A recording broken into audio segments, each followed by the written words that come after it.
प्रिय विद्यार्थियों, मैं doctor S N. Rajpurohit, associate professor political science department, MLB government college Nokha. आज हम बीए पार्ट द्वितीय के लिए प्रमुख राज्य व्यवस्थाएं वाले प्रश्न पत्र में अमेरिका के संविधान के बारे में कुछ लघु उत्तरात्मक महत्वपूर्ण प्रश्नों के उत्तर के बारे में आपको जानकारी देंगे।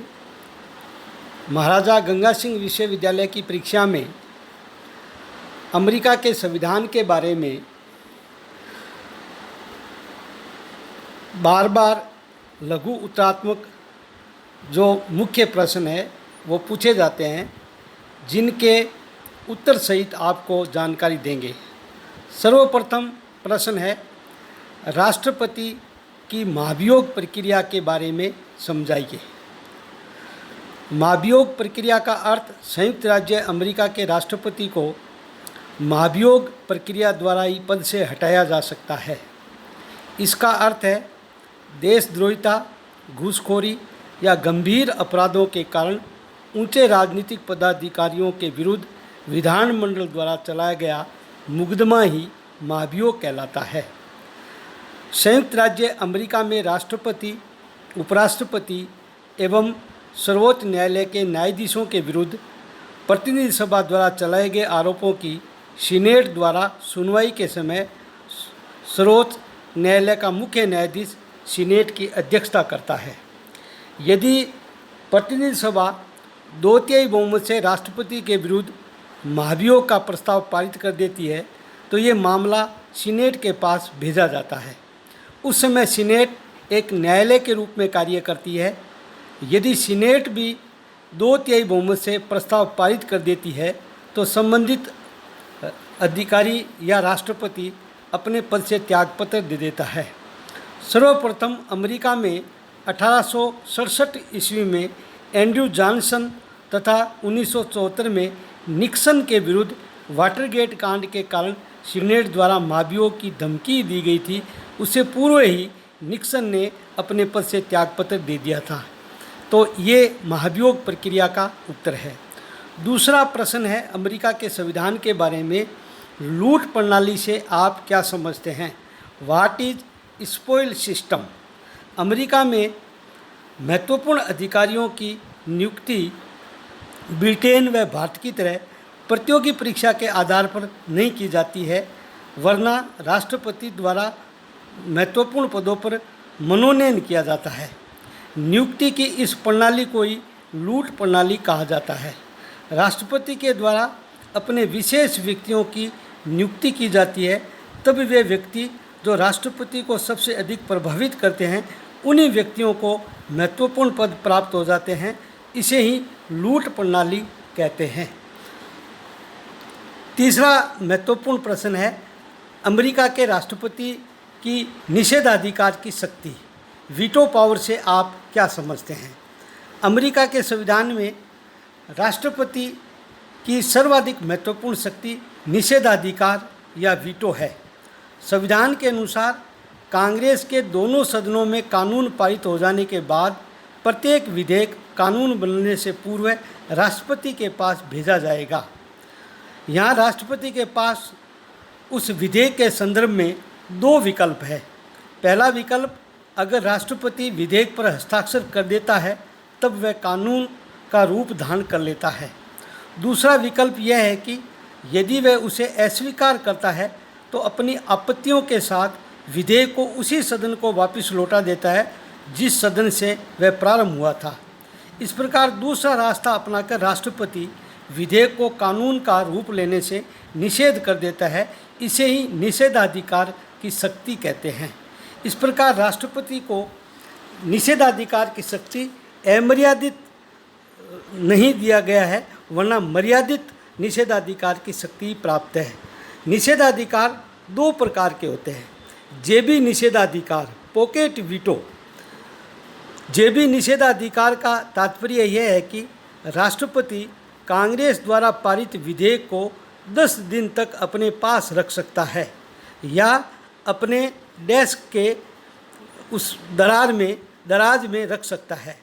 इस स्थिति में 10 दिन के बाद ऐसे विधेयक के बिना राष्ट्रपति के हस्ताक्षर कानून बन जाता है, बशर्ते कांग्रेस का अधिवेशन चल रहा हो। यदि कांग्रेस 10 दिन के पूर्व ही स्थगित हो जाती है या सदन का स्थगन हो जाता है तो वह विधेयक वहीं समाप्त हो जाता है, अर्थात वह राष्ट्रपति की जेब में ही रह जाता है। इसे जेबी या पॉकेट वीटो कहते हैं। दूसरा वीटो है विलंबकारी या संदेशित वीटो। राष्ट्रपति को कांग्रेस के दोनों सदनों द्वारा पारित विधेयक पर राष्ट्रपति को विलंब वीटो प्राप्त है। इसमें राष्ट्रपति विधेयक को एक संदेश के साथ पुनर्विचार के लिए कांग्रेस को लौटा देता है। इस विधेयक को कांग्रेस के दोनों सदनों द्वारा 2/3 बहुमत से पारित करना पड़ता है। अमेरिका में व्यवहार में किसी विधेयक पर कांग्रेस का दोबारा 2/3 बहुमत मिलना आसान नहीं है, क्योंकि वहाँ द्विदलीय पद्धति है, इसलिए विधेयक वहीं समाप्त हो जाता है। इस प्रकार अमेरिका के राष्ट्रपति को 2 निषेधाधिकार की महत्वपूर्ण शक्तियाँ प्राप्त है, जिसे जेबी निषेधाधिकार और विलंबकारी निषेधाधिकार के नाम से जाना जाता है। तीसरा लघु उत्तरात्मक जो प्रश्न विश्वविद्यालय में पूछा जाता है, उसका वो प्रश्न है, फिलिबस्टरिंग से आप क्या समझते हैं? अमेरिका में सीनेट को वाद विवाद करने के लिए एक महत्वपूर्ण अधिकार दिया गया है, जिसे फिलिबस्टर कहते हैं। फिलिबस्टर से अभिप्राय है बेलगाम होना। सीनेट का कोई भी सदस्य बिना किसी रुकावट के साथ असीमित समय तक बोल सकता है। सीनेट के सदस्यों द्वारा अपनाए गए साधन को ही फिलिबस्टरिंग कहते हैं।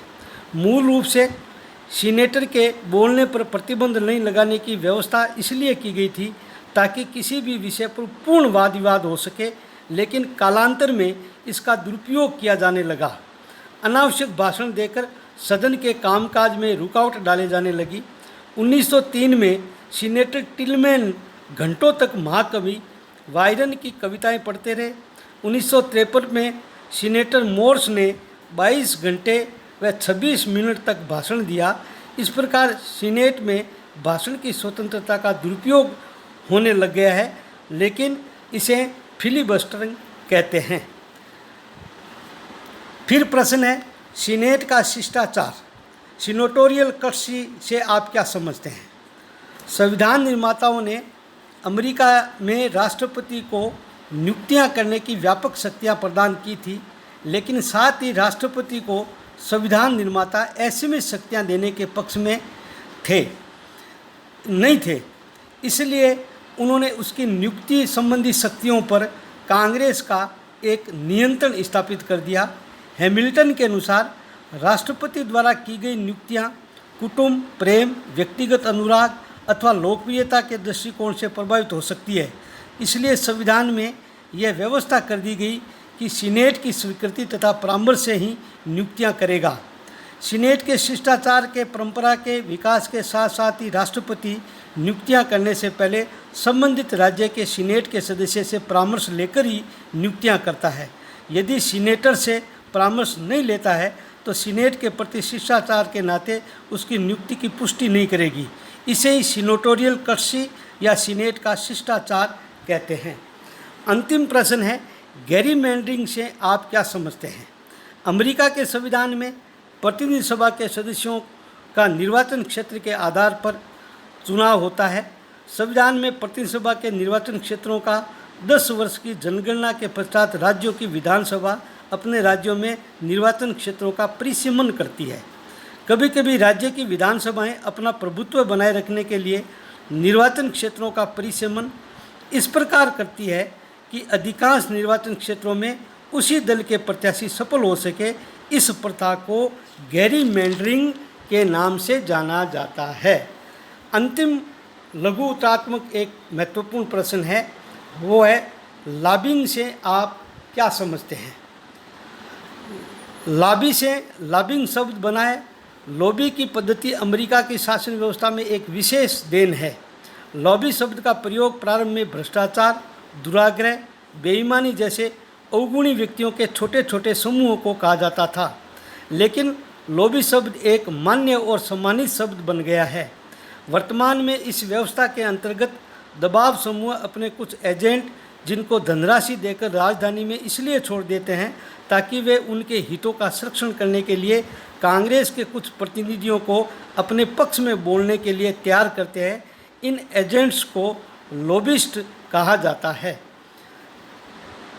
ये मैंने अमेरिका के संविधान के बारे में कुछ महत्वपूर्ण लघु उत्तरात्मक प्रश्नों के आपको जानकारी दी, जो विश्वविद्यालय परीक्षा और प्रतियोगी परीक्षा के रूप में भी आपके लिए उपयोगी सिद्ध हो सकता है। धन्यवाद। जय हिंद।